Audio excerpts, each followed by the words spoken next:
മുഖ്യമന്ത്രി നമസ്കാരം. ഏകദേശം 7 ദിവസമുണ്ട് ഇനി ഇലക്ഷന്. പ്രവർത്തന മേഖലയുണ്ട്, റെസ്പോൺസ് എങ്ങനെയുണ്ട്? കഴിഞ്ഞ ദിവസങ്ങളിലെ പ്രവർത്തനത്തിൻ്റെ അടിസ്ഥാനത്തിൽ മണ്ഡലത്തിലെ എല്ലാ ഭാഗത്തും വളരെ അനുകൂലമായ പ്രതികരണമാണ് ജനങ്ങളിൽ നിന്ന് ലഭ്യമാകുന്നത്. കഴിഞ്ഞ 10 വർഷം ഈ മണ്ഡലത്തിൽ നടന്നിട്ടുള്ള വികസന പ്രവർത്തനങ്ങൾ, ആ വികസന പ്രവർത്തനങ്ങൾക്ക് ഒരു തുടർച്ചയുണ്ടാവണമെന്ന് ഈ മണ്ഡലത്തിലെ ജനങ്ങൾ ആഗ്രഹിക്കുന്നു. അതുകൊണ്ട് തന്നെ ഇടതുപക്ഷ ജനാധിപത്യ മുന്നണിയുടെ സ്ഥാനാർത്ഥി ജയിക്കണമെന്ന് അവർ ആഗ്രഹിക്കുന്ന രീതിയിലുള്ള പ്രതികരണങ്ങളാണ് ഓരോ സ്ഥലത്തു നിന്നും നമുക്ക് പോകുമ്പോൾ മനസ്സിലാക്കാൻ സാധിക്കുന്നത്. ഏകദേശം 10 വർഷം മുമ്പ് നിങ്ങൾ വോട്ട് ചോദിക്കുന്ന സമയത്ത് കുടിവെള്ളവും RBCയുമായിരുന്നു വിഷയങ്ങൾ. അത് പൂർണ്ണമായിട്ടും പരിഹരിക്കപ്പെട്ട ചേട്ടാ? കുടിവെള്ളത്തിൻ്റെ കാര്യത്തിൽ ഏതാണ്ട് 10 വർഷത്തിനിടയിൽ 440 കോടി രൂപയോളം ചെലവഴിച്ച് 54,000-ഓളം വീടുകളിലേക്ക് കുടിവെള്ള വിതരണം സാധ്യമാക്കി.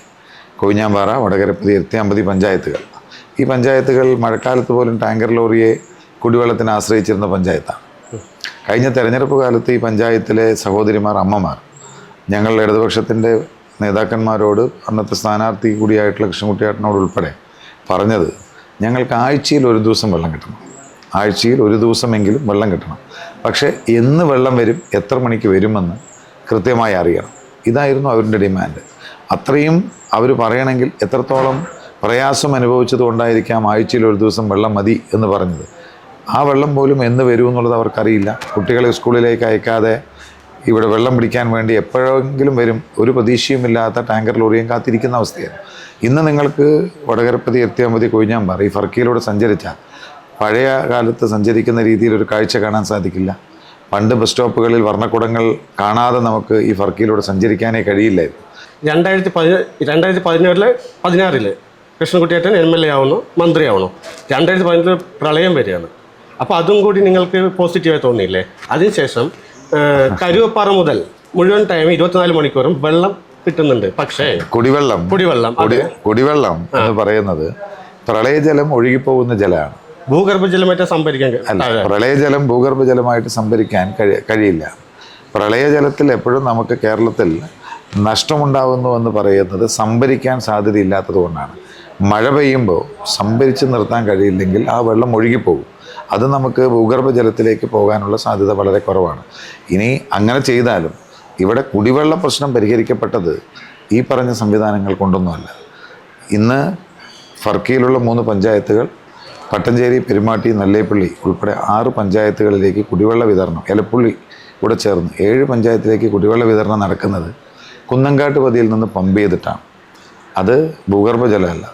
പറമ്പിക്കുളം ആളിയാർ കരാർ പ്രകാരം കേരളത്തിലേക്ക് കിട്ടേണ്ട വെള്ളം വന്ന് മണക്കടവിൽ നിന്ന് അളന്നെടുത്ത് വരുന്ന വെള്ളത്തെ കുന്നങ്കാട്ട് പതിയിൽ തടഞ്ഞു നിർത്തി അവിടെ നിന്ന് പമ്പ് ചെയ്ത് അത് ഫിൽട്ടർ ചെയ്തിട്ടാണ് ഈ 7 പഞ്ചായത്തുകളിലേക്ക് വെള്ളം വിതരണം സാധ്യമാകുന്നത്.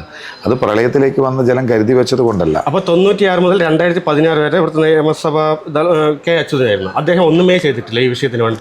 96 മുതൽ 2016 വരെയുള്ള 20 വർഷക്കാലം ചിറ്റൂർ നിയോജക മണ്ഡലത്തിൽ കേരള വാട്ടർ അതോറിറ്റിയുടെ ഒരു കുടിവെള്ള പദ്ധതിയും ഉണ്ടായിട്ടില്ല. അത് പരിശോധിച്ച് നോക്കാം.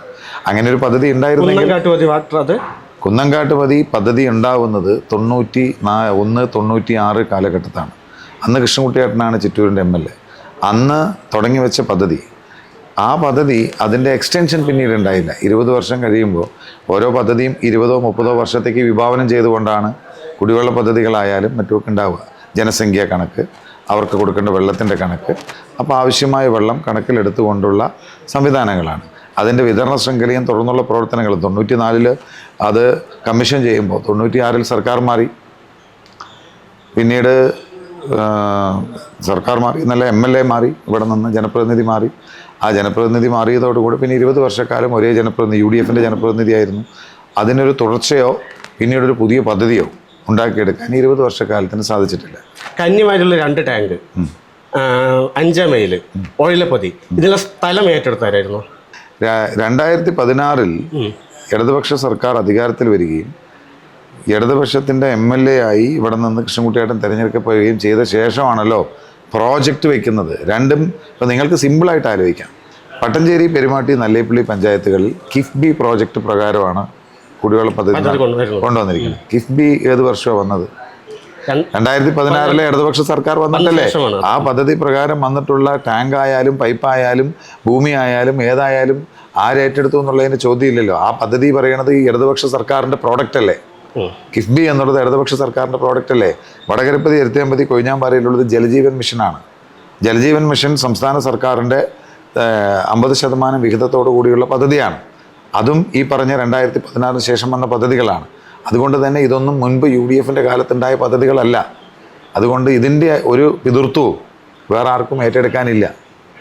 ഇവിടെ വന്നിരിക്കുന്ന കുടിവെള്ള പദ്ധതികൾ യാഥാർത്ഥ്യമാക്കിയത് പ്രളയത്തിൻ്റെ പേരിലല്ല. ഞാനും കേട്ടു പ്രളയം വന്നതുകൊണ്ടാണ് കുടിവെള്ള പദ്ധതി പരിഹരിക്കപ്പെട്ടത് എന്നുള്ളത്. കുടിവെള്ള പ്രശ്നം പരിഹരിക്കപ്പെട്ടത് പ്രളയം ഉണ്ടായതുകൊണ്ടല്ല. അവിടെ പമ്പിംഗ് സ്റ്റേഷൻ ഇവിടുത്തെ ജനസംഖ്യയ്ക്ക് ആനുപാതികമായ രീതിയിൽ പമ്പ് ചെയ്യുന്ന റോ വാട്ടറിൻ്റെ പമ്പിംഗ് സ്റ്റേഷൻ്റെ കപ്പാസിറ്റി വർദ്ധിപ്പിച്ച് അതിനുശേഷം ഫിൽട്ടർ പ്ലാന്റിൻ്റെ കപ്പാസിറ്റി വർദ്ധിപ്പിച്ചു. നേരത്തെ കുന്നങ്കാട്ട് പതിയിൽ പമ്പ് ചെയ്താൽ അവിടെ ഫിൽട്ടർ ചെയ്യുന്നതും മൂങ്കിൽമടയിലും 2 ഫിൽട്ടർ സ്റ്റേഷനാണ്.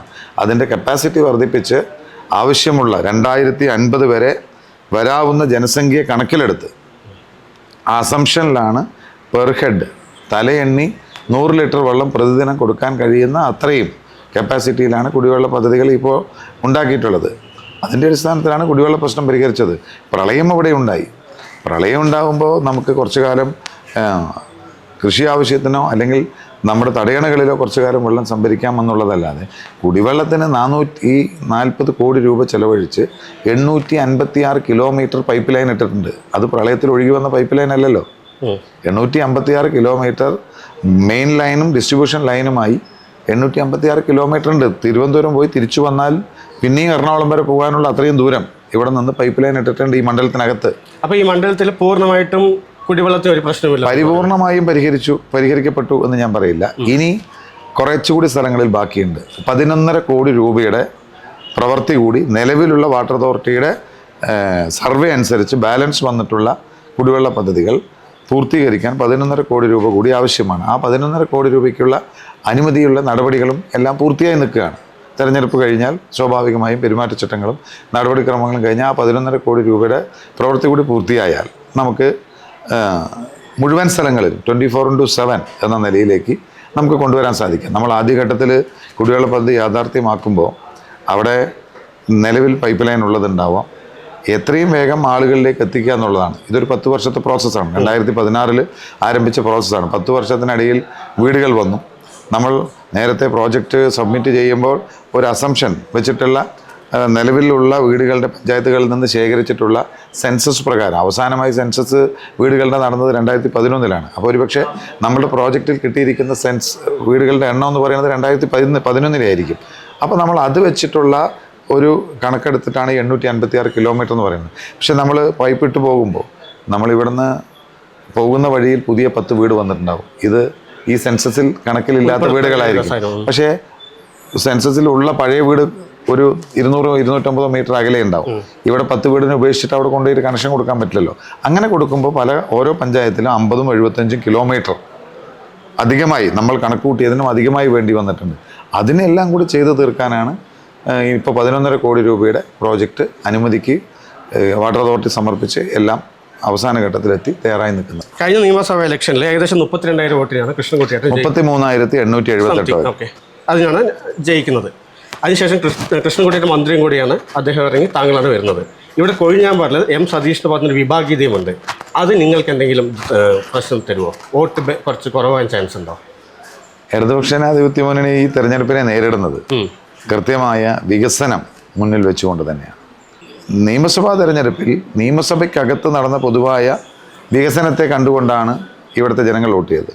പഞ്ചായത്ത് തെരഞ്ഞെടുപ്പിൽ മത്സരം പലപ്പോഴും രാഷ്ട്രീയ ചർച്ചകൾക്കപ്പുറത്ത് ഒരു വാർഡിനകത്ത് താമസിക്കുന്ന 2 വ്യക്തികൾ അല്ലെങ്കിൽ ഒരു പഞ്ചായത്തിനകത്ത് താമസിക്കുന്ന വ്യക്തികൾ അവരിൽ നിന്നാണ്. പഞ്ചായത്തിൻ്റെ പുറത്തുള്ള ഒരാൾക്ക് ആ പഞ്ചായത്തിൽ വന്ന് മത്സരിക്കാൻ പറ്റില്ല. അപ്പോൾ അതുകൊണ്ട് തന്നെ വ്യക്തിപരമായ ചില സ്വാധീനങ്ങൾ, കുടുംബ ബന്ധങ്ങൾ, അവിടുത്തെ ആ നാട്ടിൽ ആ വ്യക്തിക്കുള്ള അംഗീകാരം, ഇതൊക്കെ ഇതിൻ്റേതായി ബാധിക്കും. അപ്പോൾ അതൊക്കെ പ്രാദേശികമായ തദ്ദേശ തെരഞ്ഞെടുപ്പുകളിലെ രാഷ്ട്രീയവും ഈ നിയമസഭാ തെരഞ്ഞെടുപ്പിലെ രാഷ്ട്രീയവുമായി കൂട്ടിച്ചോദിച്ച് കഴിക്കേണ്ടതില്ല. ഒരിക്കലും നിങ്ങൾക്കത് വരില്ല. പൊതു തെരഞ്ഞെടുപ്പിൻ്റെ രാഷ്ട്രീയത്തിൽ ഇവിടുത്തെ പൊതുസമൂഹം പ്രാദേശികമായ വ്യക്തിപരമായ അഭിപ്രായ ഭിന്നതകളെ ഇതുമായി കൂട്ടിച്ചേർത്ത് പറയില്ല, പ്രതികരിക്കില്ല എന്നാണ് ഞങ്ങൾ വിശ്വസിക്കുന്നത്. ഞാൻ സുമേഷ് ചേട്ടനെ കൂടി ചോദിച്ചൊരു ചോദ്യം ആവർത്തിക്കുകയാണ്. അതായത് ഇവിടെ ഒരു MLA കാൻഡിഡേറ്റ് വരുന്നത് എപ്പോഴും നല്ലേപ്പിളിൻ്റെ അപ്പുറത്ത് നിൽക്കും. കിഴക്കൻ മേഖലയിൽ ഒരാൾക്കും ഇത്ര കാലമായിട്ട് കെ എ ചന്ദ്രനാവട്ടെ, അതിനുശേഷം കെ അച്യുതൻ MLA, അതിനുശേഷം കൃഷ്ണൻകുട്ടിയേട്ടൻ, തിരിച്ച് നിങ്ങൾ ഈ നല്ലേപ്പിളിന് ഇപ്പുറത്തെ ബെൽറ്റിലേക്ക് ഒരാൾക്കും കൂടി ഒരു ചാൻസ് കിട്ടുന്നില്ല സാർ. അങ്ങനെ അത് എന്താ പറയുക, തെരഞ്ഞെടുപ്പ് രാഷ്ട്രീയത്തിലേക്ക് കടന്നു വരുന്നത് ഇപ്പോൾ ഏതെങ്കിലും ഒരു പ്രദേശത്തിൻ്റെ പ്രാദേശികമായി അത് കണ്ടുകൊണ്ടല്ല. ഇവിടെ ഇപ്പോൾ ശിവരാമഭാരതി ഇവിടെ MLA ആയിരുന്നു. ശിവരാമഭാരതി അതെ, ശിവരാമഭാരതി MLA ആയിരുന്നത് കുറേ കാലം തുടർച്ചയായി അദ്ദേഹം MLA ആയിരുന്നു. അപ്പോൾ ഇവിടെ നിന്നാണ് MLA വന്നത് എന്നുള്ളതല്ല. അത് അതിലിപ്പോൾ ഞങ്ങളെ സംബന്ധിച്ചിടത്തോളം, ഇടതുപക്ഷത്തെ സംബന്ധിച്ചിടത്തോളം 1980 മുതൽ മത്സരിച്ചു കൊണ്ടിരുന്നത് കൃഷ്ണൻകുട്ടിയേട്ടനാണ്. കൃഷ്ണൻകുട്ടിയേട്ടൻ എന്നൊരു നേതാവ് ഈ സമൂഹം, സംസ്ഥാനം മുഴുവൻ അംഗീകരിക്കപ്പെടുന്ന ഇടതുപക്ഷ മുന്നണിയുടെ ഒരു നേതാവാണ്. അദ്ദേഹം ഒരു തെരഞ്ഞെടുപ്പിൽ മത്സരിക്കുന്ന കാലത്തോളം അദ്ദേഹത്തിന് ഇപ്പോഴും ഞാൻ ഉൾപ്പെടുന്ന ആളുകൾ കൃഷ്ണൻകുട്ടിയേട്ടൻ മത്സരിക്കണമെന്ന് ആഗ്രഹിച്ചവരാണല്ലോ.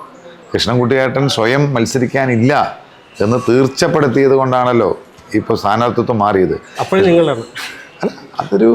അതൊരു മുന്നണി സംവിധാനത്തിൽ പൊളിറ്റിക്സിൽ ഉണ്ടാവുന്ന ഒരു രാഷ്ട്രീയ പാർട്ടിയും മുന്നണിയും ഒക്കെ കൂടി ആലോചിച്ചിട്ടല്ലേ ഒരു സ്ഥാനാർത്ഥിയെ നിശ്ചയിക്കുന്നത്. അതിനൊരു പ്രാദേശികമായ വിവേചനം, വേർതിരിവൊന്നും അതിനില്ല. ഇനി അടുത്ത വർഷം താങ്കൾ വിജയിക്കുകയാണെങ്കിൽ ഇനി ചെയ്യാൻ പോകുന്ന പ്രവർത്തനങ്ങളെ കുറിച്ചൊന്ന് പറയാമോ? അത് കൃത്യമായി നമുക്കിവിടെ ഇപ്പോൾ അടിസ്ഥാന സൗകര്യ രംഗത്ത് വലിയ മാറ്റങ്ങൾ നമ്മൾ യാഥാർത്ഥ്യമാക്കിയിട്ടുണ്ട്. ഈ കഴിഞ്ഞ 10 വർഷത്തിനിടയിൽ അടിസ്ഥാന സൗകര്യ രംഗം വലിയ രീതിയിൽ മാറ്റങ്ങൾക്ക് സാക്ഷ്യം വഹിച്ചിട്ടുണ്ട്. അതിൻ്റെ അടുത്ത ഘട്ടത്തിലേക്ക് നമുക്ക് പോകണം. അപ്പോൾ ആശുപത്രി ഏറ്റവും വലിയ സംവിധാനമായി നമ്മൾ ആശുപത്രി ഉണ്ടെങ്കിലും കാലാനുസൃതമായ ഉയർച്ചയും വളർച്ചയും അതുമുതലുണ്ടാവും. വിദ്യാഭ്യാസ രംഗത്ത് നമ്മൾ വിജയശതമാനത്തിൽ ഏറ്റവും മുന്നിലേക്ക് നമ്മളെത്തി. സംസ്ഥാനത്ത് ഏറ്റവും പുറകിൽ നിന്ന അവസ്ഥയിൽ നിന്ന് ഇന്ന് സംസ്ഥാന ശരാശരിക്കൊപ്പം അല്ലെങ്കിൽ ചില ഘട്ടങ്ങളിലൊക്കെ മുന്നിലും പിന്നിലുമായി നിലയിലേക്ക് നമുക്ക് എത്താൻ സാധിച്ചു. അവിടെ നിന്ന് ഇനി തൊഴിലുണ്ടാവണം. അപ്പോൾ നമ്മൾ അടിസ്ഥാന സൗകര്യം ഉണ്ടാക്കി, വിദ്യാഭ്യാസം ഉണ്ടാക്കി, തൊഴിലിലേക്ക് ഒരു ചെറിയ ചുവടുവയ്പ് എംപ്ലോയബിലിറ്റി സെൻറ്ററിലൂടെ നമ്മൾ വെച്ചു. അതുമാത്രമല്ല, നമ്മൾ ഓരോ കുടുംബത്തിൻ്റെയും വരുമാന വർധനവ് ഒരു പ്രധാന ഘടകമാണ്. ആ വരുമാന വർധനവുള്ള പദ്ധതികൾ, തൊഴിലിൻ്റെ സാധ്യതകൾ.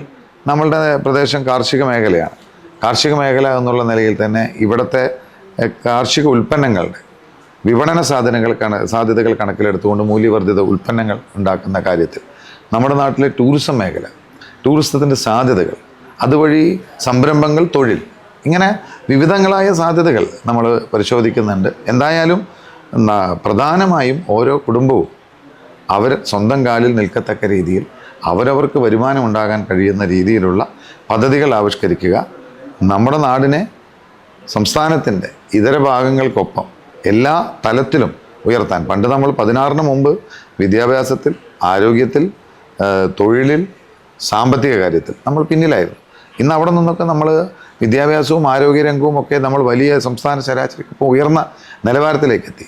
ഇനി തൊഴിലും ഒരു പരിധിവരെ നമ്മൾ മൂവ് ചെയ്ത് കൊണ്ടിരിക്കുകയാണ്. അപ്പോൾ തൊഴിലും വരുമാനവും കൂടി വർദ്ധിപ്പിച്ച് മറ്റുള്ള പ്രദേശങ്ങൾക്കൊപ്പം ഉയർത്തുക നമ്മുടെ നാടിനെയും എന്നുള്ള ഒരു നവകേരളം. ഇടതുപക്ഷ സർക്കാർ 3ാമതും അധികാരത്തിൽ വരുമ്പോൾ ഇടതുപക്ഷ സർക്കാരിന് മുമ്പിൽ കൃത്യമായൊരു ലക്ഷ്യമുണ്ട്, കാഴ്ചപ്പാടുണ്ട്, ഒരു നവകേരളം സൃഷ്ടിക്കുക എന്നുള്ളത്.